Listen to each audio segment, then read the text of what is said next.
tudo alinhado essa questão aí do BRICS, né? O Lula tem uma viagem a Xangai e, com toda certeza, né, vai ser também ali o momento de ter a posse da presidenta Dilma no Banco dos BRICS. Realmente, como disse a Ana, eles terão a noção do que nós passamos, né?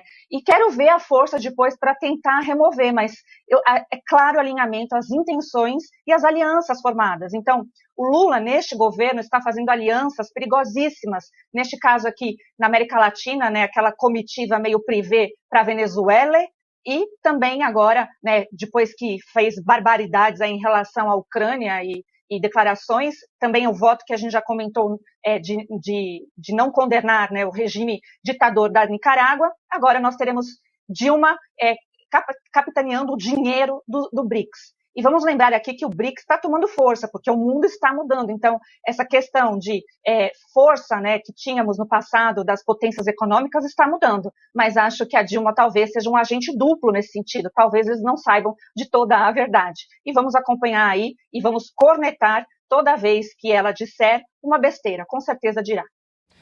É importantíssima essa pauta, né, porque traz realmente a reflexão do grande problema, né? Tem muitos que dizem, o comunismo não aconteceu. São pessoas cegas que estão negando a realidade. Ela aconteceu e acontece. A gente tem exemplo aqui na América Latina mesmo, como Venezuela, né? Então, é muito difícil você tentar dialogar com pessoas que acham que isso não aconteceu. A grande diferença, quando a Ana, por exemplo, comentou e comparou nazismo com comunismo, é que o nazismo, ele teve o Tribunal de Nuremberg, para poder fazer aquela linha de separação de absurdo que realmente foi, e o comunismo nós não temos ainda, né, esse tribunal, porque aconteceu de forma espalhada e ao longo do tempo. E a América Latina tem muita propensão para virar país e colônias, né, socialistas e comunistas. Então, eu vejo com muita preocupação. E aí, se o pessoal tiver dúvida, vou citar um fato aqui, relembrando o que aconteceu na tão devastada Ucrânia, mais uma vez, né, o Holodomor. Sim, ela é fruto de um regime comunista da União Soviética, antiga União Soviética, e que deixou ali traços absurdos da mais cruel desumanidade, né? Então é isso, e realmente é importante lembrar e traçar essa linha de que é um verdadeiro absurdo nós pensarmos ainda em um regime tão nefasto. Fabi Barroso, a gente estava comentando aqui os desdobramentos da economia, a coletiva de imprensa com o ministro da Fazenda, Fernando Haddad, agora essa informação sobre a inflação em fevereiro que subiu 0,84%. É muito simples a gente chegar nesse resultado. Mais uma vez, né, um governo que não tem comprometimento com gasto público, gasta para dedéu, e não tem a tal famosa âncora fiscal, tá parecendo um batomushi, né? Eu posso falar do batomushi porque já o pessoal foi condenado de verdade. Então afunda a economia, afunda tudo e, consequentemente, dá inflação.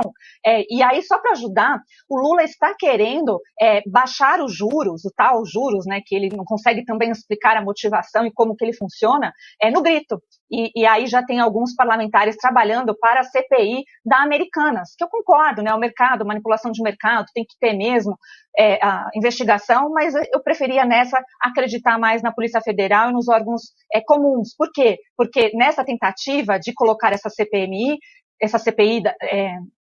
que está pode ser que venha, né, para apurar as Americanas, a fraude, supostamente das Americanas, é possível que seja enterrado outras que nós temos bastante interesse, porque a gente sabe que as gavetas lá são muito enormes e muita coisa fica esquecida. Exemplo disso, cheguei a comentar ontem no programa aqui que eu fiz com o Silvio, a gente tem a CPI das ONGs, né, que jamais saiu da gaveta profunda. Então, vamos ver e vamos acompanhar essa questão de perto, porque inflação, gente, a gente vai enfrentar, porque não dá para tratar de economia sem âncora fiscal, né? E realmente o governo não sabe nem o que é isso. Bem difícil desvendar esse mistério, né? A cabeça de Haddad, como disse o Augusto, também é compatível com a da Dilma, que a gente comentou agora há pouco. Não tem sentido essa questão tributária. A perda de arrecadação, você consegue computar geralmente em um ano, né? É assim que é calculado todos os prazos em tributário, principalmente em direito tributário. Então, quando ele fala extremamente técnico e não explica este número, fica difícil até nós chegarmos a alguma conclusão. O que geralmente acontece quando você tem um abatimento de ICMS por combustível, que foi o que aconteceu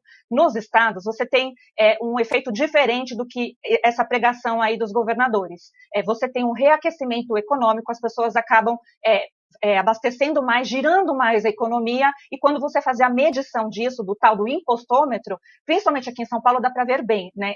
Foi vantajoso para o Estado. Então, essa perda, realmente, eu gostaria de ver em números, e aí esse número é jogado, e é um governo altamente gastador, que não tem compromisso nenhum com dinheiro público. Então, para ficar bem na fita com governadores, e talvez aí, né, pagar alguns favores, é isso que está acontecendo com dinheiro público. E aí vai ser a chancela do Supremo Tribunal Federal, que nós não teremos surpresa alguma, será chancelado sim, porque os ministros já manifestaram essa questão que não tem nada de técnico, de que quando se abaixa o ICMS, que é uma alíquota que pode fazer isso, né, no mesmo exercício fiscal, não tem essa perda aí. E se tivesse, teria que ser comprovada. E a segunda parte também que ele fala de ter uma compensação, é bizarro, porque a gente sabe a fila de precatórios que existe em cada estado e a União acaba pagando isso, e a gente sabe o que aconteceu no governo Bolsonaro, colocando precatórios para valer no mercado e também dando um prejuízo fiscal enorme, que fica fora de qualquer previsibilidade orçamentária de um governo coeso e correto, que não é o caso. Eu vou pegar nessa notícia da Venezuela,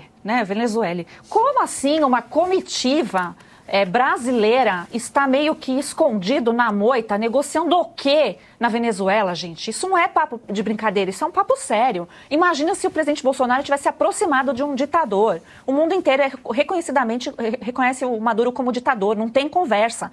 A ditadura na Venezuela tem pessoas passando fome de verdade, não é brincadeirinha não. O que foram fazer lá? O que foram negociar? Como assim? Em relação também, eu vou falar da Ucrânia, deu super certo, estou sendo irônica, né? Porque hoje teve uma chuva de mísseis, a maior desde que começou o conflito.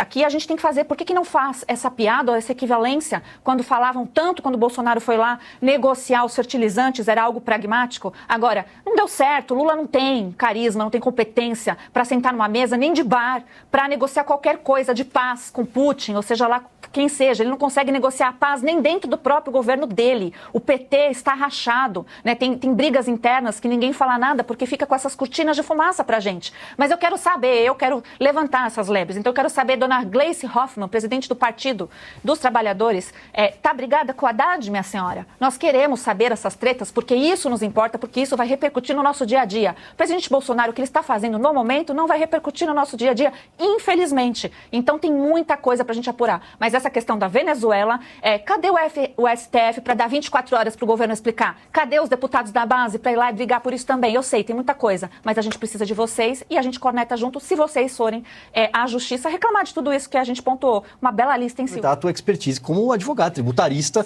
para explicar o que é o crime de descaminho para quem está nos acompanhando, Fabi. Olha, é impressionante isso, porque não existe tributação quando é presente de chefe de Estado para chefe de Estado.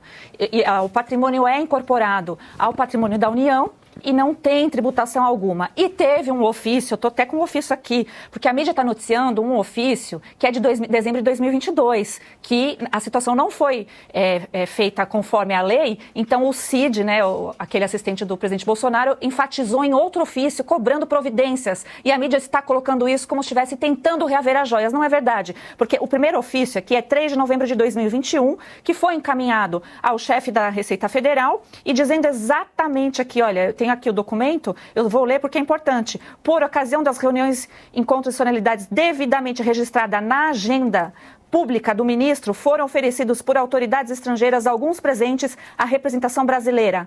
Aí ele chegou a tirar fotos, né, para ilustrar como era, e por isso que a mídia tem essas fotos, e considerando a condição específica do ministro, representante do senhor da República, a inviabilidade de recusa por problemas diplomáticos, óbvio, né? Então, e aí ele faz a necessidade que seja dado ao acervo o destino legal adequado. Então, foi solicitado que fosse essas joias incorporadas ao patrimônio da União. Não tem dúvidas, isso não pode ser leiloado também, porque isso vai dar um incidente diplomático. Então, ele tem um caminho. Qual é esse caminho? Ser incorporado, depois pode ser exposto. Aí eu não sei a finalidade que isso... Mas não é comerciável. Então, dizer que vale 16 milhões não é verdade. Porque você fizer essa equivalência, a Inglaterra não estaria com dificuldade, né? Nem a Rússia, porque eles têm lá um patrimônio histórico, acho que é da Rússia até maior. Então não tem cabimento, é de chefe de Estado para chefe de Estado, foi requisitado, e eu também recebi o Fábio Weingarten, tem feito bastante